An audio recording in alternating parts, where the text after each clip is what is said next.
So this is the history of the presidents.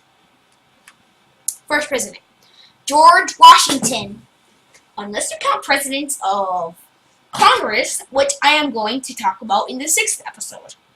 There are no more presidents of Congress, but there is a president pro tempore of the Senate, which is not president, but I mean technically the president of the Senate is the vice president. But we're going to talk about that in the next episode. So the first president of the United States is George Washington, as you probably know, unless you don't, which you most likely do. He was president, and fun fact, he was commander-in-chief of Congress. Yes, they did have a commander-in-chief of Congress. By that, I meant the Continental Army, and he is not of French descent. Next one is John Adams. He was George Washington's vice president, maybe. Next up comes, I don't know.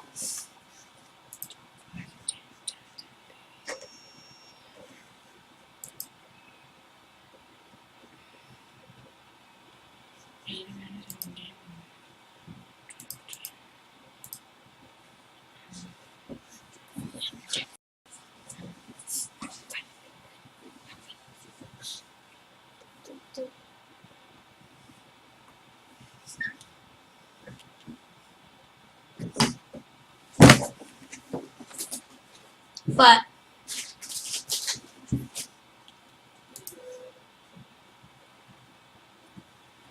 basically, he was we're not too much talk about the line of succession a bit in the 6th episode. But today I'm going to talk about how wait a minute. So yeah, John Adams was vice president. Next up, Thomas Jefferson. This is controversial, maybe, bought the Louisiana Purchase from France, which now incorporates maybe some of modern-day Canada. And then the United States became huge, kind of. Next up after that comes James Madison. He started the War of 1812. Next comes James Monroe, who did not write the Monroe Doctrine. John Quincy Adams wrote it. Yes, he did. John Quincy Adams wrote it.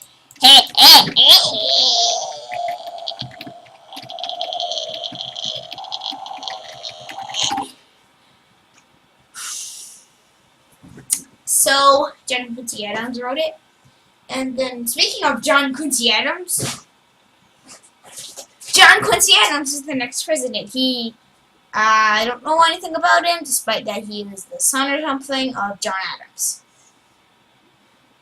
Andrew Jackson, the first Democratic president. The first Democrat president.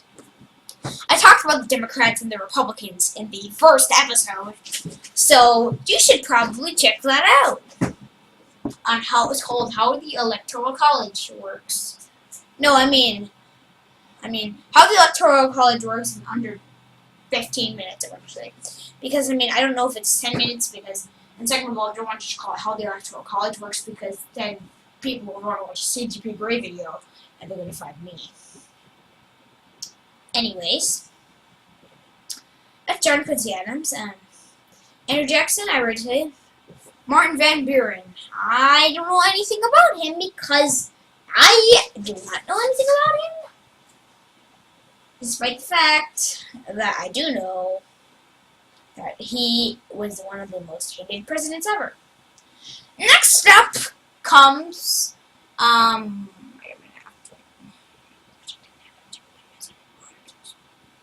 my gosh, how did I know?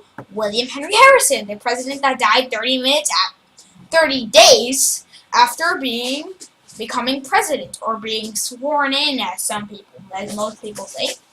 That's William Henry Harrison. Next up comes John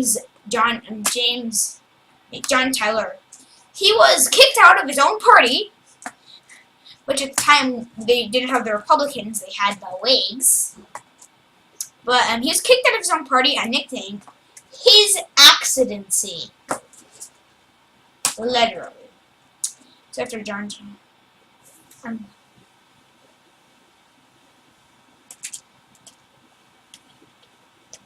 Next, after I think it's James K. Polk, another Democrat and president during the Mexican-American War, where the United States wanted to take Texas and California and New Mexico and Arizona and parts of Wyoming and parts of Colorado. Okay, I don't know how many states, but yeah. Next up, Zachary Taylor, general during the Mexican-American War, and also died a year and 4 months after being sworn in. Next up comes Millard Fillmore, which another one of the hated presidents, and maybe he admitted California. I don't know. Franklin Pierce, a president that signed one of the worst laws in history, the Kansas-Nebraska Act. Then after that came James Buchanan, an even worse president. He apparently didn't want to make people happy or sad, or mad at either. He blamed the abolitionists for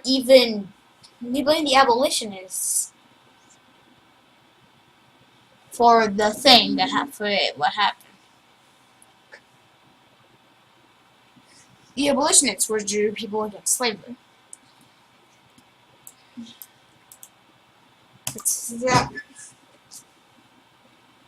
But after that comes another thing.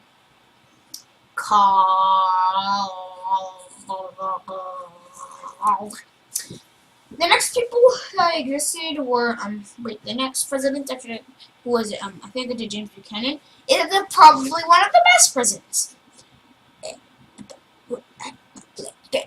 Abraham Lincoln, the first president to be assassinated, and also signed the Emancipation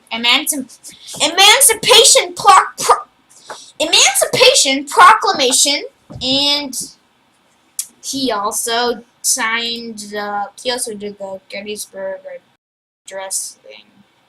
On reduction was a U.S. foreign policy regarding domination of the Americas, and okay, this looks exactly like English to me, but this is Scots. Article Close. That's the talk page. Anyways, what I wanted to tell you was that I think I finished up, but yeah. And the Gettysburg Address. After those Emancipation Proclamation things comes a not so good president, Andrew Johnson. Fought the first Civil Rights Act and the 14th and 15th Amendments. After that comes a okay president, Ulysses S. Grant, who was general in the Civil War. After Ulysses S. Grant comes Rutherford B. Hayes, which I don't know anything about either, but apparently he disbanded post-war Reconstruction. I don't know. Next up comes James Garfield, a president that was assassinated 200 days after being sworn in. Another president that dies early. After this, after James Garfield, comes Chester Arthur, which I don't know much about either, but he apparently smaller postal service bribery. I don't know.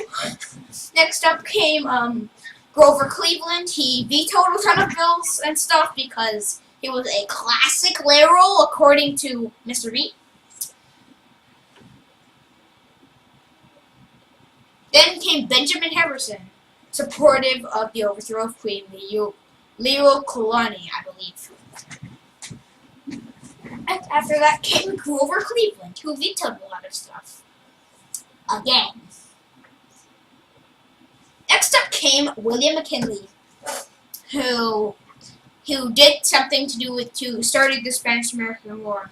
After that comes Theodore Roosevelt, the fifth cousin of Franklin Roosevelt, which I'm going to talk about later.